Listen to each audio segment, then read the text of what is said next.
오늘 본문 예레미야 40장은 바벨론의 예루살렘 점령 후 일어난 일들을 알려줍니다. 일단 사령관 느부사라단이 예루살렘과 유다의 포로를 바벨론으로 옮기는 일에 착수합니다. 고대에는 전쟁에서 승리한 나라가 패배한 나라 사람들을 잡아가서 노예로 삼았습니다. 하지만 아주 좋은 경우 관리로 채용하기도 했습니다. 그런데 오늘 본문 첫 구절을 보면 예레미야는 그러한 포로로 사로잡혀 가다가 풀려나게 됩니다. 그런 가운데 하나님의 말씀이 임하였습니다. 바벨론의 사령관은 예레미야를 불러다가 하나님이 이 땅에 재난을 선포하신 대로 이루어졌는데 이것은 유다 사람들이 하나님께 범죄하고 그의 목소리를 순종하지 않았기 때문이라고 지적합니다. 하나님은 이방 사람, 바벨론 군대 사령관의 입을 통해서 이스라엘 사람들, 유다 사람들이 잘못한 것을 지적하고 유다와 예루살렘의 멸망의 원인이 무엇인지를 바로 알게 하셨습니다. 그런데 이렇게 유다의 잘못을 지적한 사령관은 예레미야의 손에 묶인 사슬을 풀어주면서 바벨론으로 함께 갈 것인지 아니면 여기에 남을 것인지를 묻습니다. 바벨론으로 가는 것을 좋게 여기면 함께 가자고 합니다. 거기서도 잘 대접해 주겠다고 약속합니다. 만약 바벨론으로 가는 것을 좋지 않게 여기면 예레미야가 좋아하는 곳으로 가도록 도와주겠다고 약속합니다. 예레미야는 바벨론이 아닌 유다 땅에 남기로 결정했던 것 같습니다. 예레미야가 떠나려고 하기 전에 사령관이 다시 한번 말합니다. 바벨론 왕이 유다 성읍들을 맡긴 사반의 손자 아이감의 아들 그다랴에게 가든지 아니면 다른 곳으로 가도 된다는 것입니다. 여기서 사령관은 예레미야가 보호받을 수 있는 가장 좋은 곳을 알려주었던 것입니다. 그래서 예레미야는 미스바에 있는 그다랴에게 가서 그 땅에 남아있는 백성들과 함께 살았습니다. 바벨론 왕이 그다랴에게 땅을 맡기고 백성들을 위임하였다는 소식을 들은 유다의 지휘관들과 부하들이 그다랴에게 모여듭니다. 자신에게 온 사람들에게 그다랴는 바벨론을 섬기기를 두려워하지 말라고 바벨론 왕을 섬기면 유익할 것이라고 알려줍니다. 그다랴는 그들에게 포도주와 여름 과일과 기름을 모아 그릇에 저장하고 각 집단마다 얻은 성읍에서 살도록 합니다. 이렇게 바벨론의 점령 후 유다의 총독으로 임명된 그다랴 통치 시대가 열린 것을 보게 됩니다.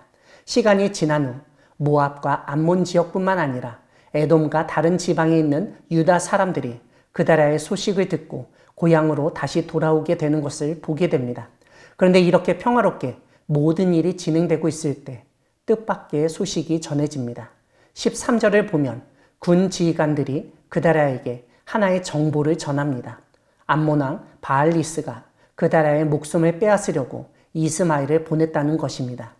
요하난과 들에 있던 모든 군 지휘관들이 그다랴에게 그러한 말을 전했음에도 불구하고 14절 맨 뒤를 보면 그다랴는 그 말을 믿지 않았습니다. 이스마엘은 왕족입니다. 서기관 집안 출신이었던 그다랴는 왕족인 이스마엘이 자신을 죽이고 나라가 더 큰 혼란과 어려움을 겪게 할 것이라고 생각하지 않았던 것 같습니다. 요하난이나 군대 지휘관이 하는 말은 권력에 대한 줄서기쯤으로 치부했습니다. 그래서 요하난이 비밀스럽게 이스마엘을 죽이겠다고 할 때 허락하지 않았습니다. 사랑하는 광야교회 성도 여러분, 하나님은 혼란의 시대에 지도자뿐만 아니라 보필하는 사람을 통해서 하나님의 뜻을 전하시는 분이십니다. 오늘 본문에서 우리는 지도자가 정확한 정보를 가지고 판단해야 함을 알게 됩니다. 스스로 하지 못하면 옆에 있는 사람을 믿고 맡겨야 하는데 그다랴는 그렇지 못했습니다.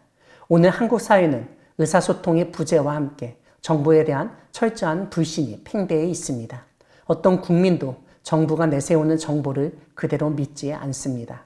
이런 가운데 악한 세력이 틈을 타서 잘못된 일을 벌일 수 있습니다. 유다의 위기는 그다랴가 주변 사람들의 말을 듣지 않았기 때문에 생겨나는 것으로 보입니다. 오늘 본문 3절에서 유다가 어려움을 당한 이유가 하나님의 목소리에 순종하지 않았기 때문이라고 지적하였습니다.